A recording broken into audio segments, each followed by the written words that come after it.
Mimi niko na heshima kubwa sana kwa kanisa. Kanisa ndiye napeleka sisi wote mbinguni. Na kanisa na serikali wako katika level moja.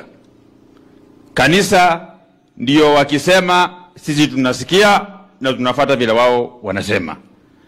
Na leo nikikuja nimekuwa nikijiuliza kwa nini Yesu Kristo hajarudi kutuchukua kutupeleka mbinguni. Kwa sababu vile tulikuwa wadogo, kanisa ilikuwa inatuhubiria kwamba Yesu Kristo ako karibu kufika.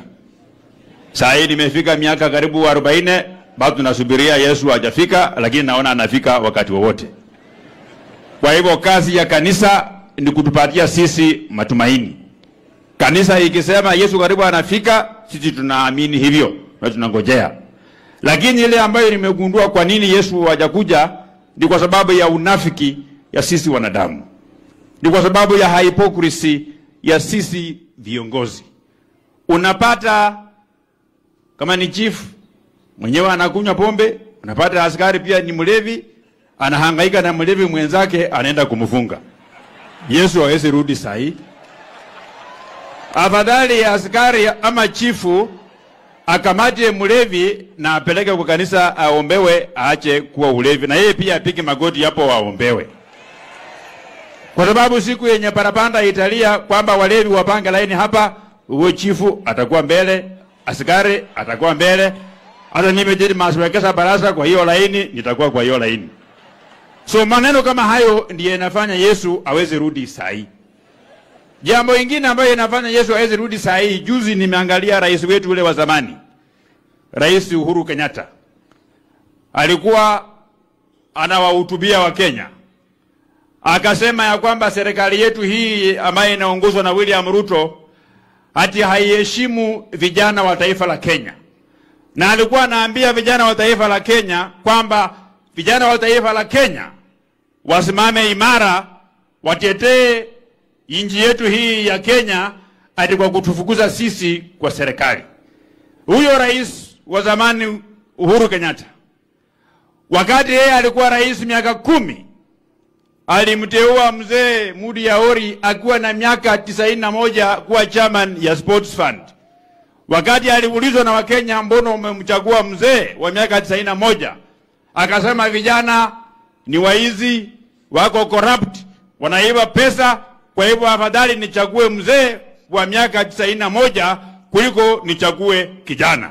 Leo hii rais wa zamani akisema anapenda vijana, ule ndio unafisi ambaye inafanya Yesu awezi akarudi saa hii mpaka ule mzee ya zamani Uhuru Kenyatta abadilishe mawazo yako.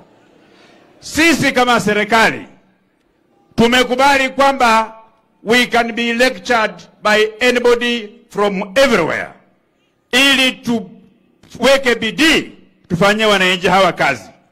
Lakini kama wewe ulikuwa na nafasi ya miaka 10 kama rais, tuko na mwingine huko kwetu huko Bungoma anaitwa Eugene Wamalwa. Alikuwa waziri miaka 18. Hakulete maji. Hakutumia nafasi yake kushughulikia jamii yetu, kushughulikia jamii ya Kenya.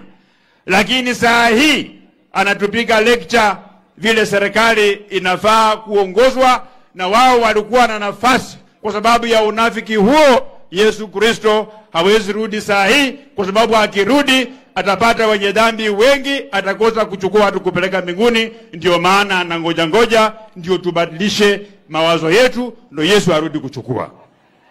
Jambo yangu ya mwisho, watu ya Malaba, mimi sio mtu mzee.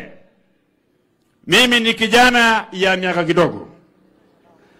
Kila mtu ambaye anaongea hapa, taifa inasonga mbele kwa kutokuwa taifa ya ukabila. Wakenya wengi leo hawana kazi, sio kwa sababu hawajahitimu, lakini kwa sababu ukienda kufanya interview, mwenye kufanya interview anakuitisha kitambulisho. Akiangalia wewe ni Mluya, kama yeye ni Mjaluo, anasema you are not qualified. Akiangalia kitambulisho, kama wewe ni Mjaluo, yeye ni Mluya, anasema you are not qualified. Akiangalia kitambulisho, Kama yeye ni mtu kutoka Pwani na wewe ni Mkikuyu, anasema you are not qualified. Kwa hivyo vita dhidi ya ukabila haiwezi isha Kenya hii yetu mpaka tubadilishe kwamba ukienda kutafuta kitambulisho ya kitaifa hakuna haja ya kuulizwa wewe ni wa kabila gani, kabila yako iandikwe kwa kitambulisho yako. Inji ambayo inatambulika kwa makabila, inji hiyo haiendi pala popote. Na saa hii tutamkumbuka Rais William Ruto kwa kitu kimoja, kwa kuunganisha Kenya, kwa kuunganisha makabila yote, na kwa kupenda vijana. The only way you can love our young people is to ensure that you provide the resources that will support the training of our young people, so that our young people can have the requisite training to engage in various issues, so that they can afford to put food on the table, so that they can feed their family. Jambo yangu ya mwisho, mimi nimekuja hapa kwa sababu nilikuwa na maono na mheshimiwa wenu, Mheshimiwa Malulu Injendi. Tulikuwa na maono ya kubadilisha sheria ambayo serikali inatumia ili kuwapatia wale wazee wa miaka 60 na zaidi pesa ya cash transfer. Tulikuwa na maono na Mheshimiwa Malulu Injendi. Tulikuwa tumeanza kuandika bill pamoja na yeye ili tubadilishe formula ambayo serikali inatumia kupatia pesa ya wazee, iitwe vulnerability bill, na tuweke pale takwimu ambayo serikali itaangalia kujua huyu anahitaji kupewa pesa ya serikali na huyu hahitaji. Kwa sababu unaweza kuwa na miaka 60 lakini wewe baba yako ni mjumbe, kijana yako ni mjumbe, haufai kupata hiyo pesa. Unaweza kuwa na miaka 82 kama ile ya Raila Amolo Odinga, lakini yeye alikuwa prime minister, ako na mali nyingi, hafai kupata ile pesa ya wazee. Tulikuwa na maono na Malulu Injendi kubadilisha kwamba hata kama uko na miaka 30, wewe ni mama uko na miaka 50, wewe ni mzee uko na miaka 40, hijafika 60, lakini kwa sababu ya uchumi mbaya ukiuangalia ukitembea unakaa kama mtu ya miaka 85, tukasema wazee kama hao waongeze kwa ile program ya cash transfer, wapatiwe pesa ya serikali. Tulikuwa pia na maono na mjumbe yenu kwamba kwa yule mpango ya pesa ya wazee tuongeze wa mama wajane. Na sio tu wa mama ambao wazee wao walikufa peke yao. Kuna wamama wengi hata hapa Malaba wako wazee hawajakufa, wako hai, lakini nyumbani huwa hawaonekani nyumbani. Wamama hao watambuliwe kama wajane na wasaidiwe kwa pesa ya serikali ya kusonga mbele.